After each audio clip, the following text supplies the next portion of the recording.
बच्चों, आज हमने जैव विविधता वाले चैप्टर में जो लास्ट टाइम में वर्गीकरण किया था उसमें से एक अगला एग्जाम्पल हमने चीता का लिया है, टाइगर का। तो उसमें देखिए कैसे वर्गीकरण हुआ है। सबसे पहले ऊपर जो बनता है हमारा सबसे बड़ा विशाल जगत होता है जिसमें पूरे जंतुओं को रखा जाता है। तो जंतु को जब रख लिए तो वो एनिमैलिया हो गया।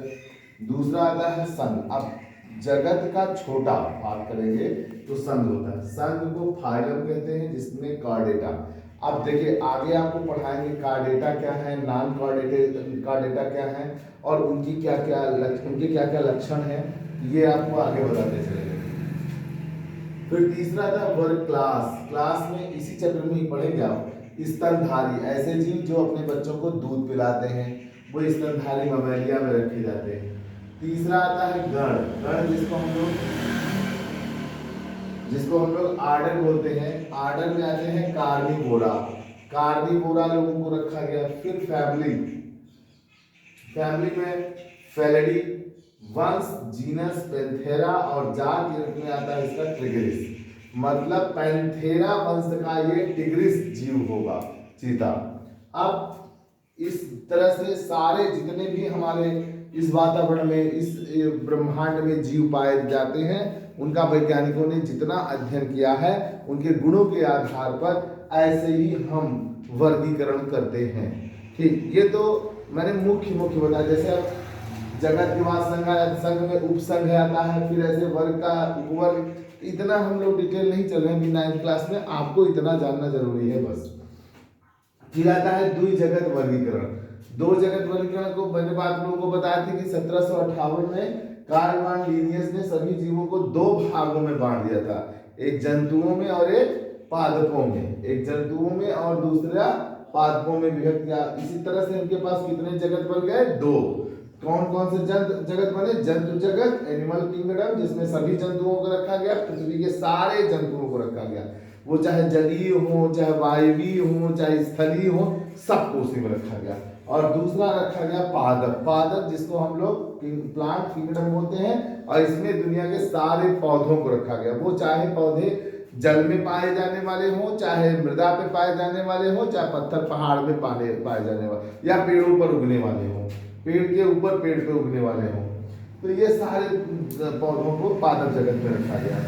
लेकिन इनके इस वर्गीकरण से एक हमारे वैज्ञानिक थे, ठीक है, उनका नाम था आर.एच. हिटेकर। वो बेचारे सेटिस्फाई नहीं हुए, वो संतुष्ट नहीं हुए। तो उन्होंने क्या किया, एक नया प्रणाली विकसित किया 1969।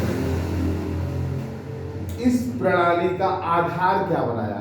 आधार बनाया कि पहले चेक करना है जीवों की कोशिका की संरचना कैसी है, फिर देखना है जीवों की संरचना कैसी है, बॉडी इनका स्ट्रक्चर कैसा है, जीवों के जीवन की दिशा कैसा है, लाइफ स्टाइल ऑफ ऑर्गेनिज्म कैसा है।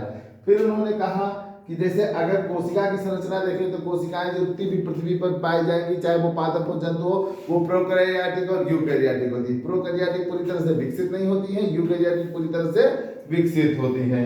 शरीर की संरचना में कहा गया कि ये एक कोश की है या बहुकोश की है। एक कोश की में अमीबा, पैरामीशियम जैसे जीव आते हैं, और बहुकोश की में हम सब आते हैं। ये चेक करना था। फिर जीवों के जीवन की दिशा में ये चेक करना था कि वो उत्पादक है कि उपभोक्ता है कि आपके अपघटक है। उत्पादक क्या होते हैं? दूसरे जीवों को देते हैं। उपभोक्ता कौन होते हैं? जो उनको ग्रहण करते हैं। और अपघटक कौन होते हैं? जो मिट्टी में मिला देते हैं। फिर जाति वृत्तीय संबंध के आधार पर जीवों में जाति वृत्तीय संबंध ढूंढा गया। फिर पोषण के आधार पर कि जीव स्वपोषी है कि परपोषी है कि सब जंतु सम है कि पादप सम है, ये सब जानना जरूरी हो गया। जब इन सब को जान करके हिटेकर ने जीवों को डिवाइड किया तो टोटल 5 प्रकार के जीव इस पृथ्वी पर मिले। पहले का नाम दिया उन्होंने मोनेरा, दूसरे का नाम दिया प्रोटिस्टा, तीसरे का नाम दिया कवक, चौथे का पादप, पांचवे का जंतु। जंतु को सबसे लास्ट में रखा गया। अब बात आता है कि अगर हम स्टडी करें तो हिटेकर जी ने मोनेरा में किसको रखा, प्रोटिस्टा में किसको रखा, कवक में किसको रखा, पादप में किसको रखा, जंतु को किसमें रखा, और या उनके क्या लक्षण थे। तो उस आधार पर मोनेरा को सबसे पहले हम लोग स्टडी करते हैं। मोनेरा में जितने भी जीव रखे गए हैं, आंख बंद करके बोलो, आंख बंद करके बोलो, प्रोकैरियोटिक है। आंख बंद करके बोलो, प्रोकैरियोटिक हैं, जैसे आपका कौन, बैक्टीरिया, ब्लू ग्रीन एल्गी, नीली हरी शैवाल, माइकोप्लाज्मा, साइनोप्लाज्मा, ये सारे जीव उसी में आते हैं। ठीक, इन सभी जीवों के आरंभिक केंद्रक या नग्न डीएनए अणु आनुवांशिक पदार्थ के रूप में पाए जाते हैं। मतलब आरंभिक केंद्रक होता है या नग्न डीएनए होता है। अब आता है प्रोटिस्टा, दूसरा है हमारा जगत प्रोटिस्टा। तो जगत प्रोटिस्टा में एक कोशिकीय जीवों को ही रखा गया है, इसमें भी बहुकोशिकीय जीव नहीं है, पर ये यूकैरियोटिक हो गए, प्रोकैरियोटिक के बजाय यूकैरियोटिक हो गए, जैसे अमीबा, पैरामीशियम, यूग्लिना आदि। अब ये सब अधिकतर जितने भी प्रोटिस्टा के थे ये सब अधिकतर जलीय हो गए।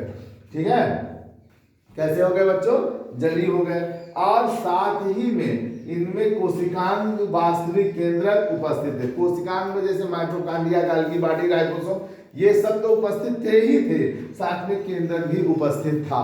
तो आज बच्चों हम सिर्फ 2 जगत का वर्गीकरण आप लोगों को उनके लक्षणों के बारे में बात करा पाए। अगले पीरियड में हम कवक, पादप और जंतु के बारे में बात करेंगे। फिर उसके बाद हम पादप और जंतु की कुछ विशेषताएं बताएंगे और फिर हम लोग आगे बढ़ते जाएंगे। धन्यवाद।